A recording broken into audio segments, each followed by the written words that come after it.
Hello everyone and welcome to my YouTube channel.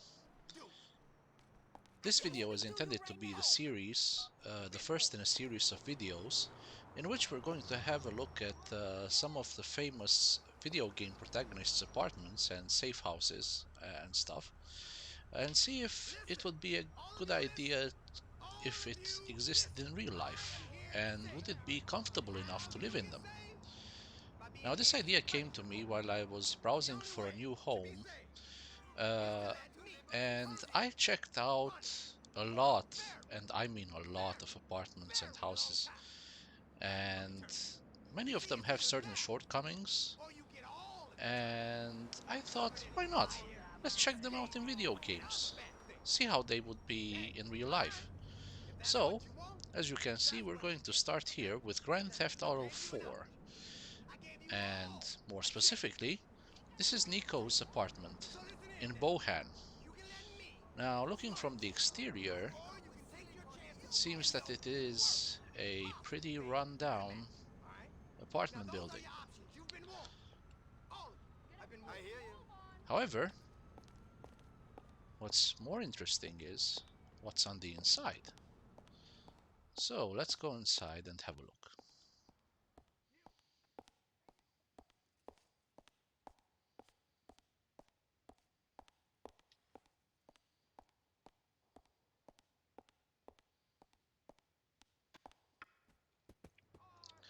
And this is the entire apartment. Now, let's take it from the start. When you enter this apartment, it would seem that there is no entry, there is no hallway.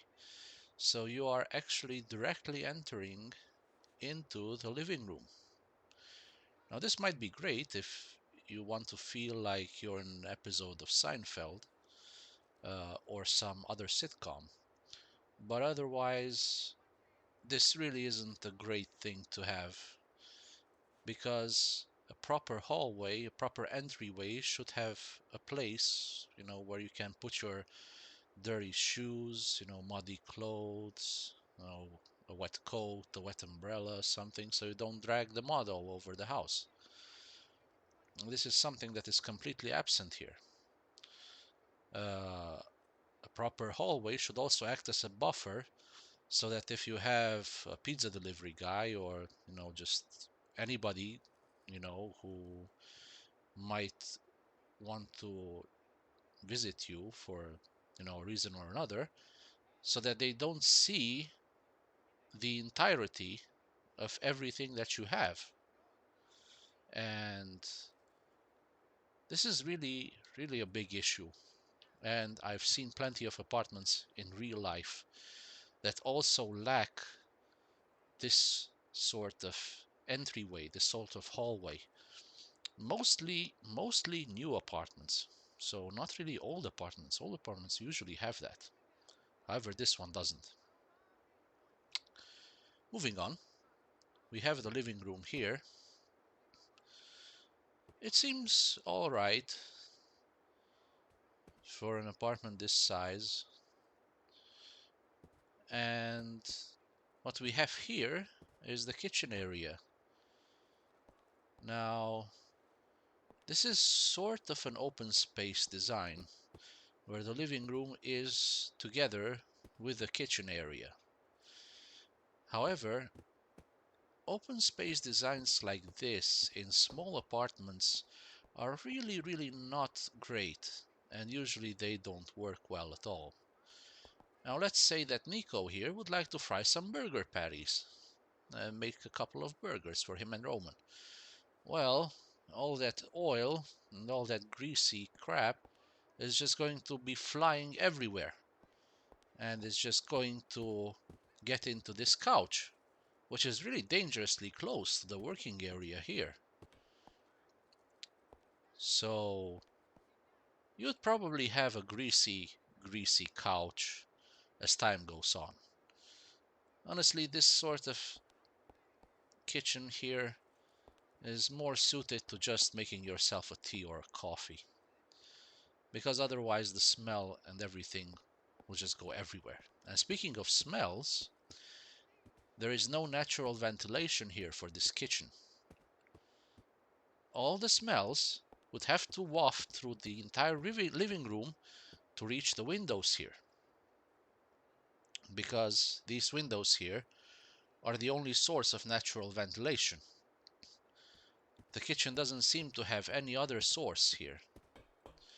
And, well, it's really not recommended to have a kitchen that doesn't have a window in real life, of course. Now, at least the positive here is that it does have a sort of a closet or a pantry that could be used to deposit stuff.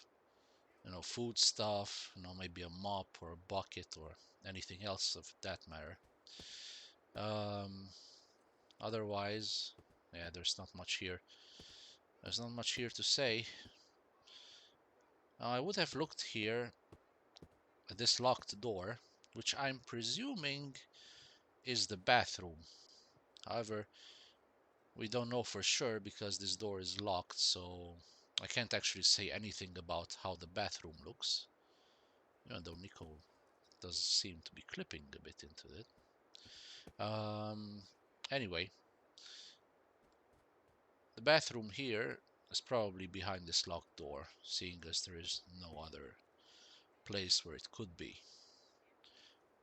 And it doesn't seem to be a common bathroom in the stairwell.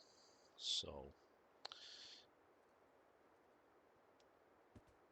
other than this, well, um, there isn't much to say about this apartment.